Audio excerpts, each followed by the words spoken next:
Hi, I thought I'd come on here today and do a little video. Here is me. I'm sort of like a Gibson girl. I haven't done my hair that great. It's just like a practice. You can see like the curls and everything.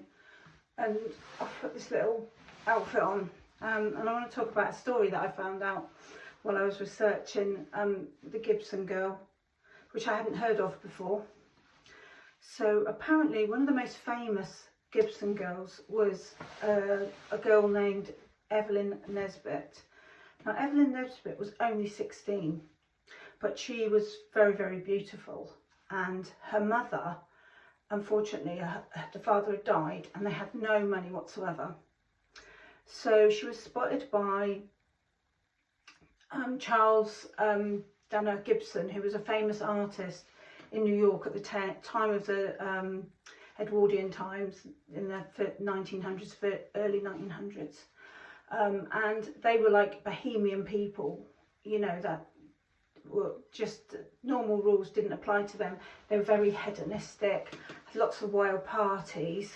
Anyway, she caught the eye of this Charles Dana Gibson, and he started drawing pictures of her, and she became known as the face of the Gibson girls, and she caught the attention of Stanford White, who was very rich, millionaire. That was it. I think he was an architect, I want to say, in New York, and he befriended her, and he invited her to his house for a party, and her mother, they all went along to this party, and there was loads of food that they'd never had, champagne, all that, but she was very careful only to have one glass of champagne. Whenever she went to any parties, Evelyn, she wasn't silly, she knew only to have one glass of champagne.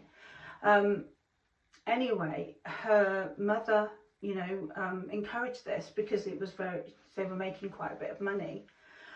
And then and they became very friendly with Stanford White. But the people in New York knew what Stanford White was like. He was a bad man. He you know, preyed on vulnerable people, girls and boys. But they were too frightened to say anything because he carried a lot of power. Anyway, so what happened was the mother was ill, and she had to go to Pittsburgh. The mother, she had no money, so she asked Stanford White if he would be the guardian of Evelyn while she went to visit her sick mother in Pittsburgh. So Stanford White said, yeah, not a problem, you know. So he bought her mother a ticket so she could go to Pittsburgh. So she went off to Pittsburgh, leaving Evelyn as a 16-year-old girl in the care of Stanford White, who had been nothing but kind to her from this point. Anyway, so he had another party and he invited Evelyn along. She went along with some of her friends, and it was really good fun. And he had a red velvet swing, and they were all swinging on this swing, you know, having fun. And it was all la-di-da, lovely food, you know, just a couple of glasses of champagne. Evelyn went back to her apartment, no problem. Now, a couple of weeks after that, Stanford White invited Evelyn on her own to his apartment. So she went to the apartment, and so this time he'd always sort of like tried to stop, you know, so always said to her, you know, it was good just to have one glass of champagne. But this time he was encouraging her to have more champagne. So she was actually drinking quite a bit of champagne, and it was just her and him as well. But, you know, she trusted him, you know, and so did her mother, so, you know.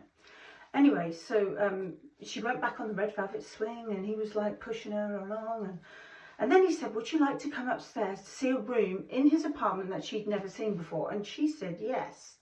So she went upstairs, and there was another bottle of champagne on this beautiful counter, and there was this huge bed in there. Anyway, Evelyn drank the champagne, and then she started to feel rather weird. When she woke up, she was completely naked, and so was Stanford White. She started to scream. She was bleeding everywhere, and she started to scream. And he said, look, you know, stop screaming, you know, this is what happens here. Everybody does it. He said, all the girls in the chorus line where you work, they all do it, because she was working in the chorus line in New York, in Madison Gardens. And Paddington Square Gardens. Yeah, got it right. So she was like, maybe he's telling the truth, you know. She trusted him, you know. He'd done so much for her family, you know. And he was also a friend of Reginald Charles Gibson, the famous artist. So she then decided to just keep quiet about it. I mean, she didn't feel right, because she couldn't piece together what had happened between her going upstairs, the bottle of champagne, and then ending up like that. It was completely like a blackout.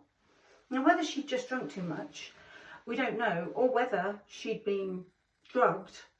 Maybe she'd been drugged. Anyway, it came to pass, she wasn't quite right. Anyway, her mother came back from Pittsburgh, and, you know, they carried on their life. And Stanford White was still very nice, but she wasn't right with him. She didn't feel the same about him after this. And he continued with, you know, what he was doing to her before. Anyway, she then met this guy who hated Stanford White, and his name was Harry Thor. And he told her some things about her, and said that he'd abused young boys and girls, you know, in the past, and he was prolific, a paedophile basically.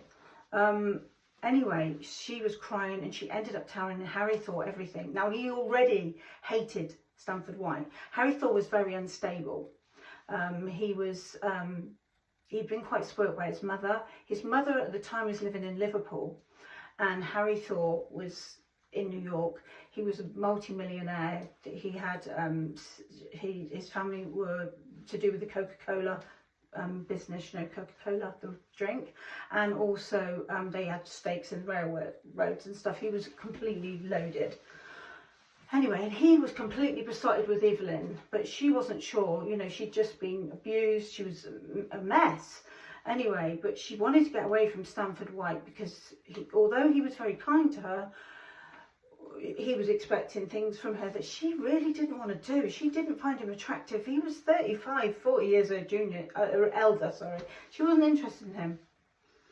So she, Harry Thor took her away on holiday, took her around Europe and everything, and then he asked her to marry him, and she wasn't sure, but she thought, well, at least she'd get away from Stanford White, so she did marry him.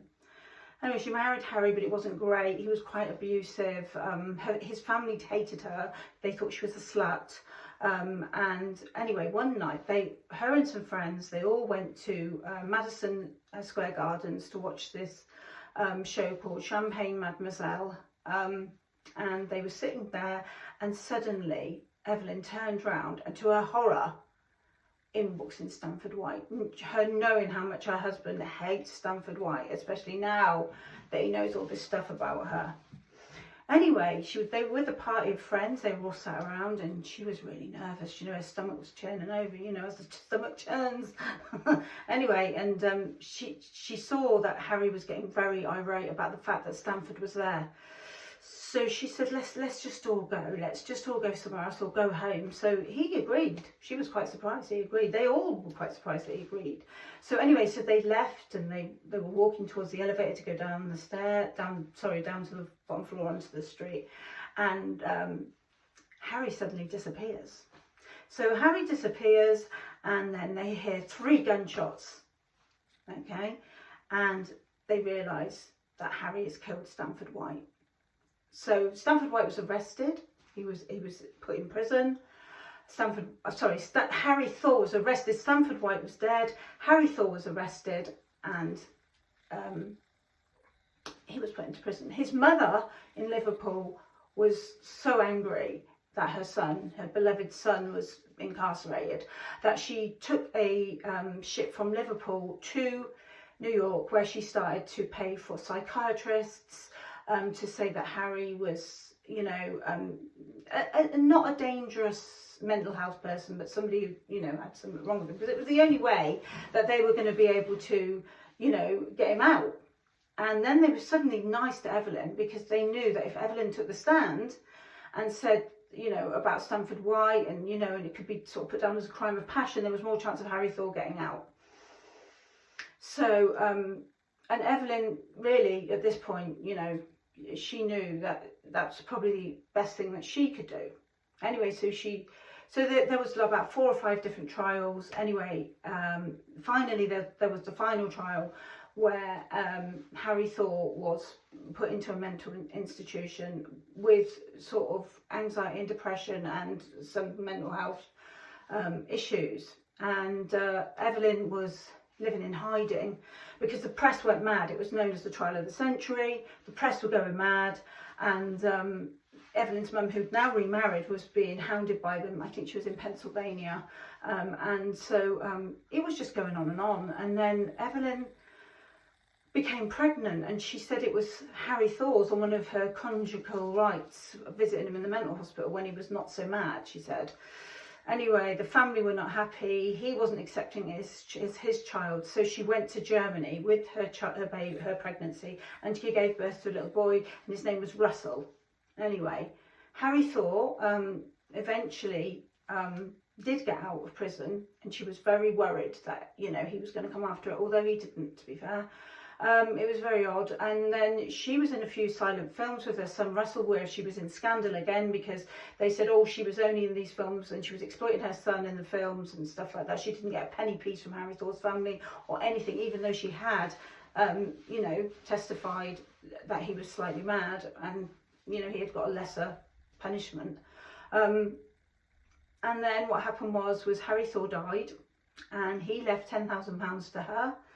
When she went back to New York and opened up a cafe, but that didn't really work. She did a few other things as well. She became an alcoholic at one point in her life, and you know, she then stopped that. She was drinking because of everything she'd been through. I mean, this poor woman had been absolutely traumatized. She was 16 when all this started, you know, and her mother wasn't supportive because she was just happy to get the cash, as you can see in the story. And so yeah, it's a very tragic tale.